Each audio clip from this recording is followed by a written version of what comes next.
Okay, I think we've got a quorum here. Good afternoon, good morning, everyone. I'd like to welcome you to today's BI Energy Exchange, where we talk about our research and the latest developments in energy markets. Today, we've got a small gathering relative to usual. We've got Salih Yilmaz dialed in from Dubai. We've got Patricio Alvarez from London, and myself here on the East Coast of the US. So that's the crew for today. I think there's a lot of interesting things happening in energy markets that we'll try to keep you aware of and kind of how our research ties into it. And so one of the things I'll just quickly observe, if you haven't paid attention in the wind and solar space, the names have been almost hinging on Fed policy, what's going on with interest rates, and I believe the sort of indication that the interest rate hike environment could be slowing or pausing or even reversing has given quite a bit of optimism to some of the names here in the wind and solar space here lately. And if you kind of try to reverse engineer what's going on there, well, I think higher interest rates have been a demand headwind, particularly on the residential side of the solar equation. That's because most solar systems are financed, and at least for home purchases, and so higher interest rates have really raised the cost for anyone considering putting solar on their roof. And if rates are going to pause or go lower, that could shift what the economics look like. So yeah, we'll see how it continues to unfold, but a lot of green in the space over the last few days. So with that in mind, let's hear how interest rates have been playing into other aspects of the energy ecosystem. Solly, I want to come over to you first. Brent crude looks like it's just north of $80 a barrel here at the moment. And how do you see interest rates, Fed policy playing into what's going on with the oil macro side of the equation right now? Yeah, it's certainly been a big driver, I would say. I mean, there are a lot of moving parts these days for the oil market, and I'm happy to go through a few that we're watching. But interest rates, definitely. I mean, the tone coming out of Fed has been very important. I mean, just anecdotally, last week we had a little bit more of a hawkish tone from the Fed, which has pushed prices down.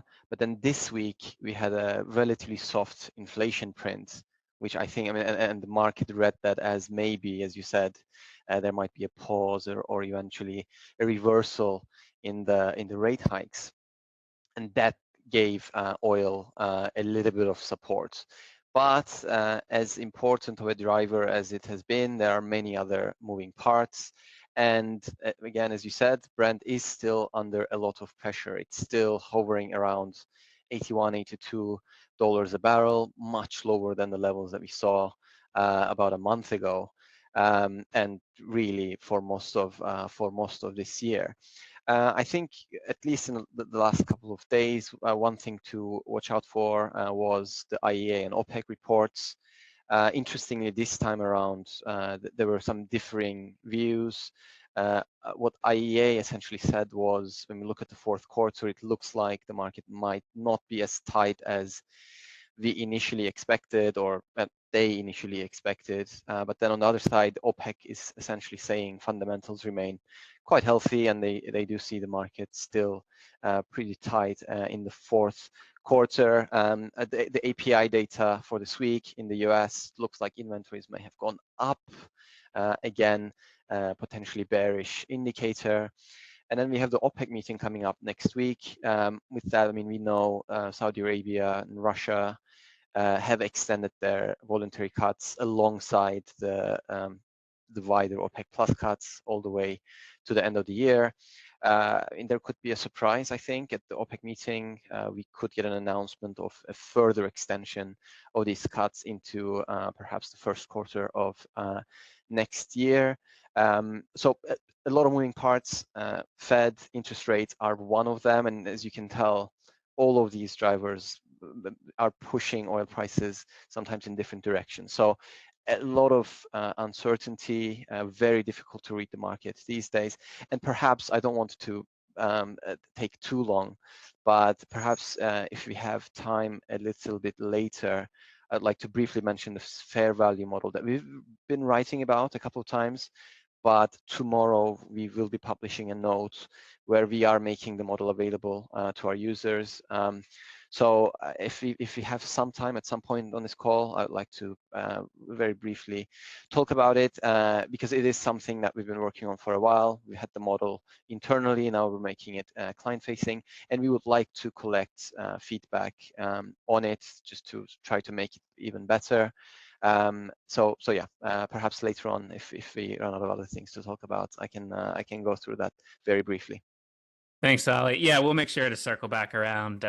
We've got so many cool tools on the Bloomberg terminal to help our customers help formulate their own views where they think the future may be headed for various commodities and companies that we provide some fundamental perspective on. So, Patricio, let's swing around to you. I always think of utilities as being sort of quite classically related to what's going on in the interest rate environment. So, how are things looking in utility space? Are they moving in some kind of inverse relationship to interest rates right now, or kind of how do you think the interest rate environment's playing into utility land at the moment?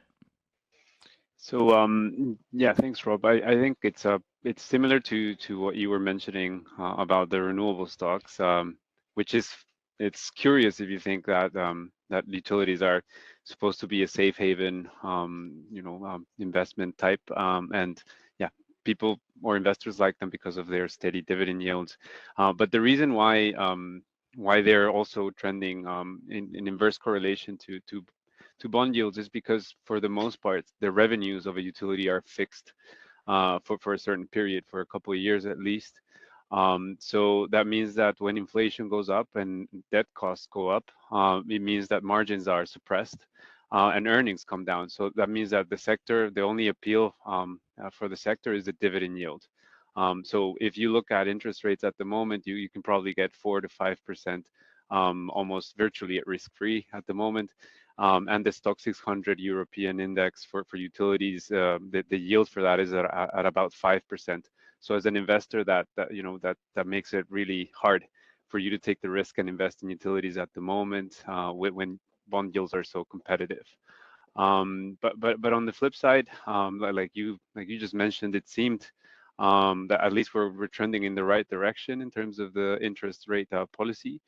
I'm just checking one of the functions we have on the terminal called WIRP, which is a very cool sort of consensus view of what the expectations are for rate hikes and for where the implied policy rate may land next year. And I have it in front of me, and it's mainly implying that we are done with interest rate hikes at the moment. It seems like we reached the peak, or at least that's what consensus says right now.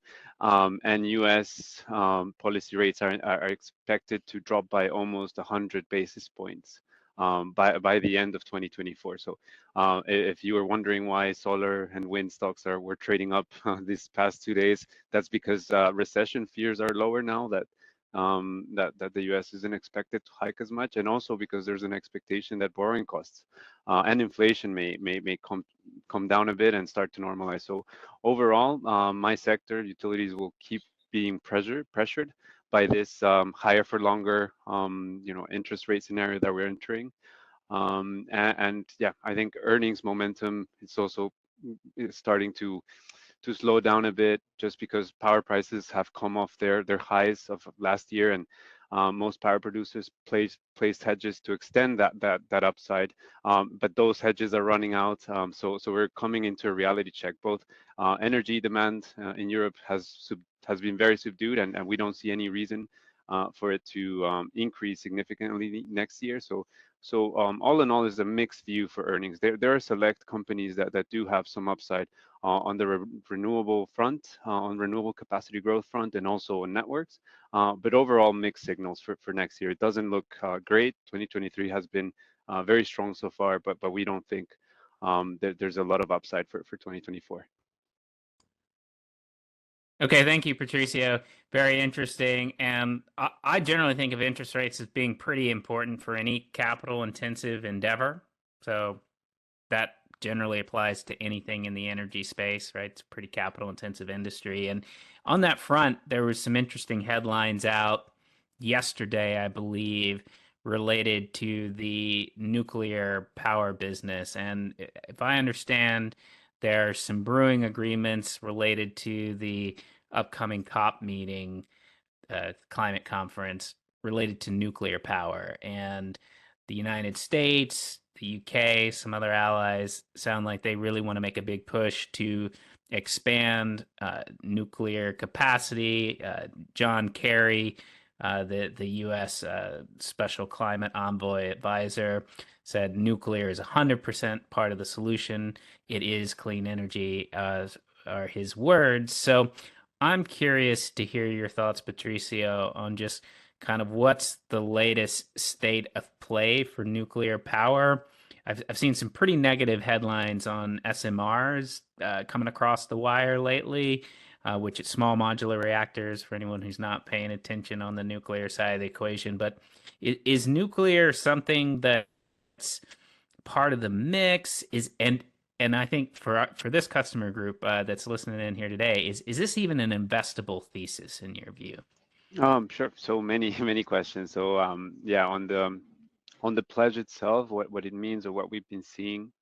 Sorry, but first on SMRs, yeah, that's still a very unproven, I'd say a very nascent type of technology at the moment. And there has been some negative news suggesting that the first models of it were not in line with expectations, and basically we're back to the drawing board in some of these projects. But the fundamental idea behind them makes a lot of sense. Because one of the main constraints to the building of new power plants anywhere is really the planning and the long lead times that come with a nuclear power plant. It takes over a decade to build. It requires extensive environmental permitting. It requires consultations with local communities. And obviously there's there's concerns over security risks, over waste, environmental, again, like all these things make these projects very very protracted in their construction times. So an SMR essentially would fix that problem, because an SMR, like you said, it's a small modular reactor, meaning that you can like basically put them in a production line and start pumping them out, with a single model, and sort of deploy them around instead of having to plan on a single site where you also have to plan for cooling and as I said, environmental permitting. But with that said, I think if it's true that that this group of nations actually support the renaissance of nuclear power at the COP28, that could move the needle by 2050, because from what Bloomberg News is reporting is that the UK, France, Sweden, Finland, South Korea, and the US are spearheading this initiative or a pledge really to triple global nuclear capacity by 2050.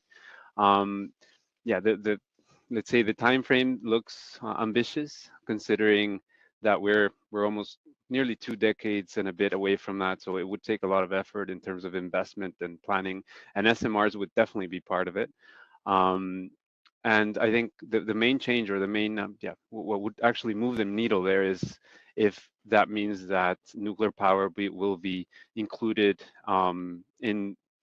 in the pledges of financial institutions, or if it's included under the EU taxonomy for green. The EU green taxonomy, for example, the inclusion of these investments in those sort of financing instruments, I think would make a difference. And as a technology, obviously nuclear is emission free. It's not waste free. Is not perfect, but it's much more efficient than the alternative renewable power sources that are expanding at the moment. So it's much more efficient than wind and solar. It's not intermittent. It's the most reliable source of base load power generation, in line, like probably also with hydro. It's also a very once it's amortized, is a cheap form of energy, if that makes sense. It's very high upfront capital needs, but once it's stabilized, power prices are not as high. So, for example, France just agreed to set the price for its nuclear power at 70 euros per megawatt hour. That's considering that the fleet is almost 40 years old, but it's still, it seems advantageous when wholesale power prices are above 90 euros per megawatt. So there's definitely reasons to hope for nuclear to have a role in the future, but there's also quite a bit of hurdles. Salih, I want to come over to you on nuclear. I know nuclear is not really the domain of the oil industry, but there are some interesting partnerships out there. Eni, the Italian oil major, has a agreement with, I believe it's Commonwealth Fusion or Commonwealth. Yeah, so not SMRs, but even something more advanced and sort of probably in the future than SMRs out there. I believe a few other oil companies sort of have it in their roadmap. So, given there does seem to be sort of general interest in fusion and SMRs and nuclear generally as part of the sort of long-term energy equation, are you seeing any interest in either your region or from some of your names? Not really. I can't really think of many partnerships like the ENI one, but I will say that generally, I think a lot of the oil companies do agree that nuclear will have to be at least part of the solution and part of a bigger part of the energy mix. And we're looking at a time period like 2000 and 2050. So yeah, I mean, I'm just thinking back at some of the companies that's in my coverage.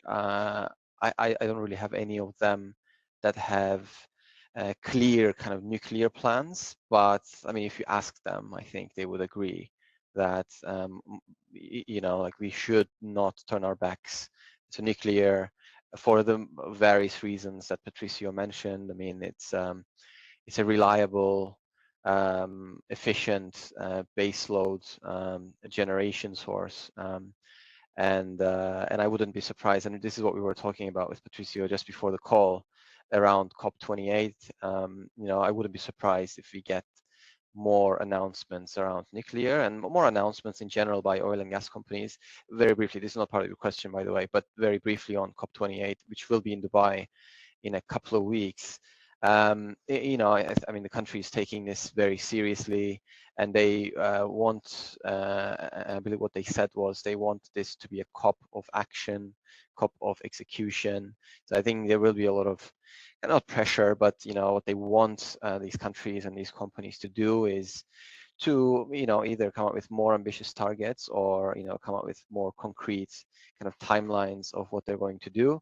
And I think with that will come, you know, announcements around nuclear for the oil and gas companies. And I should mention that this is, I think, will be the first time that oil and gas companies will have a seat at the table at this climate, at one of the COPs. And that's part of the push that Dubai has been trying to make. The president of COP28 is the CEO of ADNOC, the national oil company of the UAE. So they will be more involved than previously, and I think for them to make a statement, I would not be surprised if a lot of the majors that we cover, you know, come up with announcements around the conference with more ambitious climate targets, which might include some nuclear as well. Thank you, Salih. And for anyone who's listening, if you are passing through Dubai or UAE generally to attend the conference, shoot Salih a message. Go grab a coffee with him. He's there in the region, and I know some of our ESG team from BI will also be there in attendance. So yeah, and if I may, for sure, please reach out to me. I would be more than happy to grab a coffee, have a chat. But also, we are going to be hosting a bunch of events. I mean, not just us. I think there's just going to be a lot of things going on around the conference, on the side of the conference, and we will be running quite a few things. So if you're in town, if you're interested, just get in touch with me, and I'll let you know about the timeline of all the events that we're hosting. Yeah, absolutely. And I with the replay here, we'll make sure to include some of the info on the events that that we'll be involved in. And I was just going to say on the concept of nuclear as well. You know, one of the important things that I think you're going to see is this idea that interestingly, nuclear may have a sort of close relationship with batteries. I think a lot of things are going to have close relationships with batteries. And one of the difficulties that you've seen with nuclear, particularly out in California, is electric power demand is highly variable. And nuclear power plants, at least as they were classically built, are these big, high capacity power plants that really have to run full out. They're not super variable, and so there were points when power demand was essentially ending up below where the operating capacity of the plants were, and so you have a lot of difficult things around curtailment and all sorts of stuff like that you have to do if those situations occur. But if you have batteries that can sort of take the power when demand is not where it needs to be to sort of keep the nuclear plant running, you might solve some problems there. It also obviously pairs nicely with wind and solar that are intermittent. So I think we're going to see a lot of conversations about storage entering the grid. And also one of the nice things about SMRs is that in theory, if we really figure out the tech in an economic way, is you don't have to build a 1 gigawatt plant. 1 gigawatt's a lot of capacity,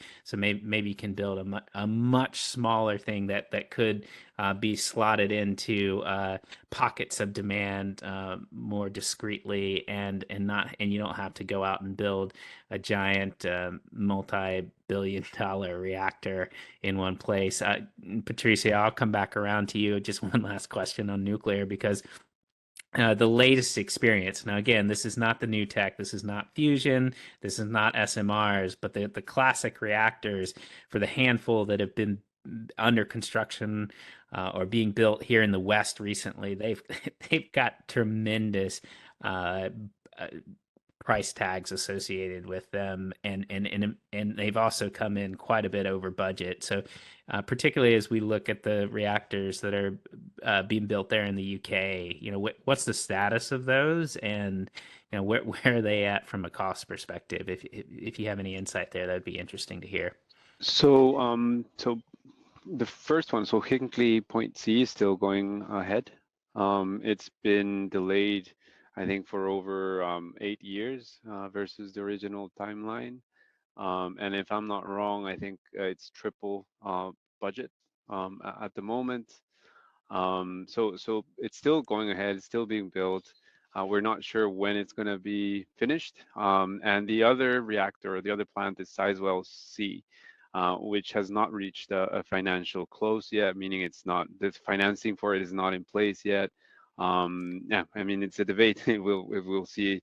It's unclear if we'll see Sizewell C being built, but probably yes. So I think the status check is severely delayed and over budget here in the UK, and both reactors both plants are being built by EDF, who's no stranger to these types of hurdles and delays, also in their own French nuclear fleet.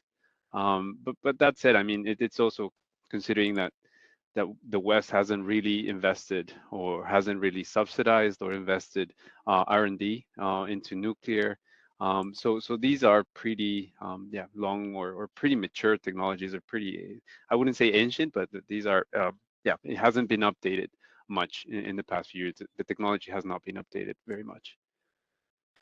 I'm struck by your comment about the level of cost overrun that the nuclear business has seen, and the wind industry, particularly the offshore wind industry, has kind of had some similar headlines being out there generated recently, where you've seen Orsted and some others just flat out walk away from projects where you had some pretty serious cost escalation, interest rate headwinds that were putting projects on that was so out line with what the price they had agreed to with regulators. So you've in fact got a note out this morning looking at some of the valuation trends for some of the renewable exposed utilities. So maybe give us a quick overview on your note and what you're seeing for some of the likes of Orsted and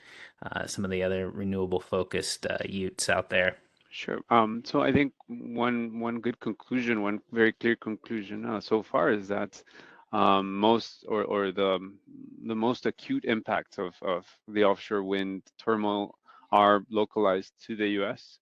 And so far it's a handful of projects. So and Orsted unfortunately is involved in all of those projects that are being canceled. So it's a bit of both of where the company was at the moment where these things started happening, and also the way that they contracted for these projects. So other companies, such as Iberdrola, which is a Spanish utility that had a few projects in the US, they pulled out of a couple of projects, and the fines for them were close to 50 million euros or something. It wasn't that big, but for Orsted, you're talking about that these three, sorry, yeah, two projects that were canceled and another three that might get postponed, made up almost 50% of the company's growth in capacity for the next 3 years. So it's a really big deal in terms of like what their growth profile is now. It also came with almost 10 billion 10 billion kroner worth in cancellation fees. So the company has been hit on multiple fronts. And its growth outlook is severely, hit by these events. But on the flip side, talking about the valuation notes, is Orsted that has been pulling down on our peer group valuations. If you look on an EV to megawatt basis, it seems like multiples at the moment are not considering any future growth. For most of the companies, when you look at their historical ratios versus their capacity, versus the nameplate capacity, none of their growth pipelines are being assigned any value. And on that note, I think it's reflective. It's reflected in the valuation. Orsted has derated, the share price has derated over 50% year to date. And other renewable peers such as EDPR, Acciona, and Solaria, for example, they've derated about 20 to 25%. And I think that reflects their portfolios, which are more geared towards onshore onshore wind and solar. So onshore wind is not facing the same hurdles as offshore wind.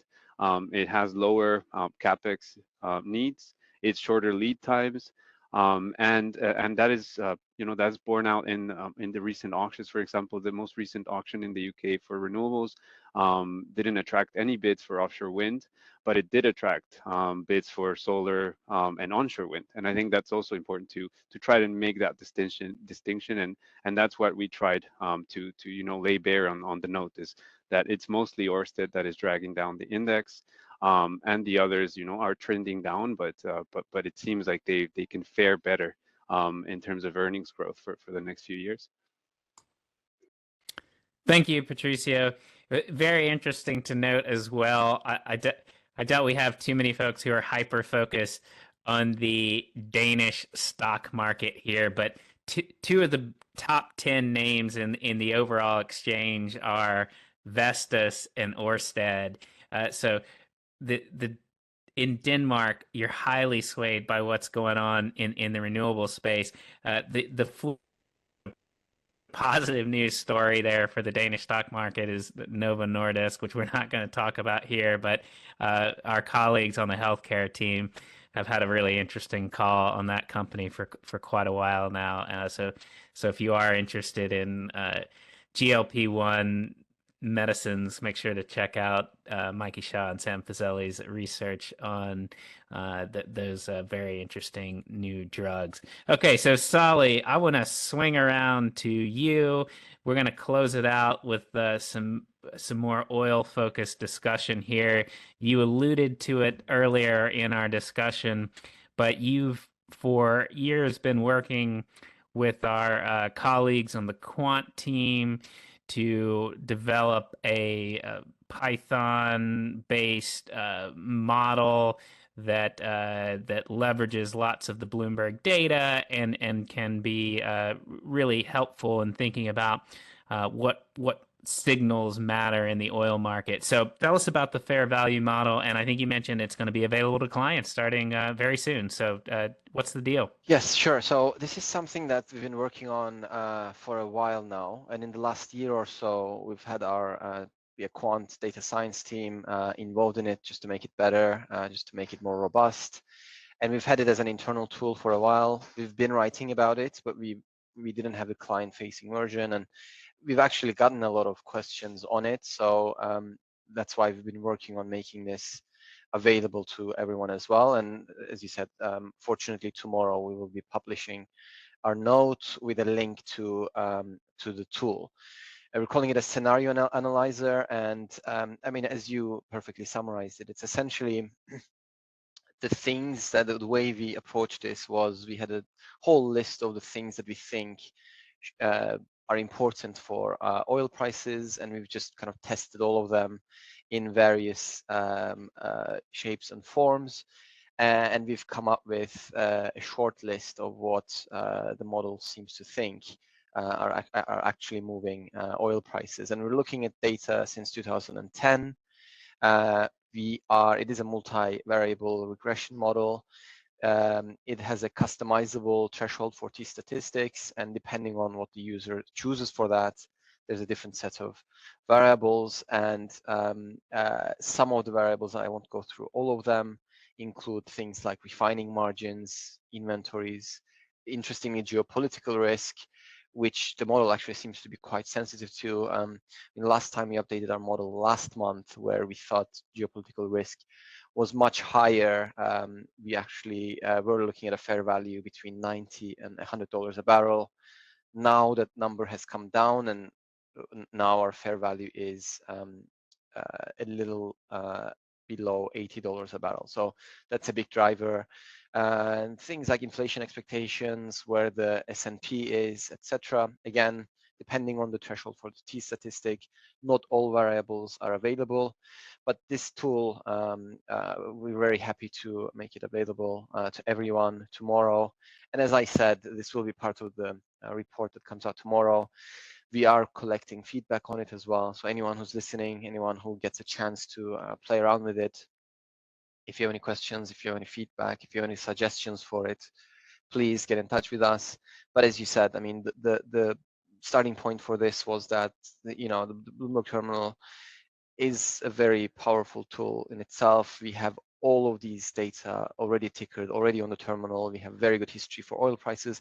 We have very good history for all these macro and industry data that we've been playing around with just to find what is important for oil prices. So sorry, I've still taken a long time to describe it, but the point is this will be available to everyone tomorrow. If you cannot find it, please get in touch with me. If you have any feedback, any questions, please get in touch with me. So thank you. Thank you so much, Salih. Make sure to check out his note tomorrow that leverages the fair value model. If you are attending the COP meeting, make sure to ping Salih. I know Salih and our colleague Fernando, who's usually on this call, they're planning some events for January in UAE, because Fernando's going to be going over. And I'll just flag that I can see from who's attending. I want to thank everyone who joined us in New York last week for our sort of live version of this. It was great to see all of you in person, and I'm thrilled when I see names that I now have a face to recognize here on this call. And so make sure you're leveraging not just some of the work that we're producing, but the community aspect.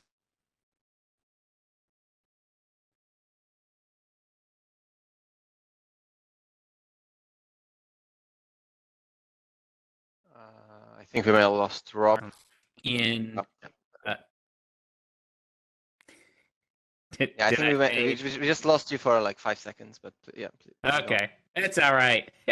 Well, anyway, if anyone is still there, I'll just highlight that sometime in 1Q we're gonna do a live event likely in our Miami office. So if you want to get away from the cold weather, or you happen to be based somewhere in Florida, Southeast, make sure to keep an eye out for that. So we are trying to do as much in person as possible to get to get not just what we have to say, but so that you can meet us and some of your peers in the industry who are thinking about the same kinds of things that you are. So have a great week, everyone, and we will talk to you soon.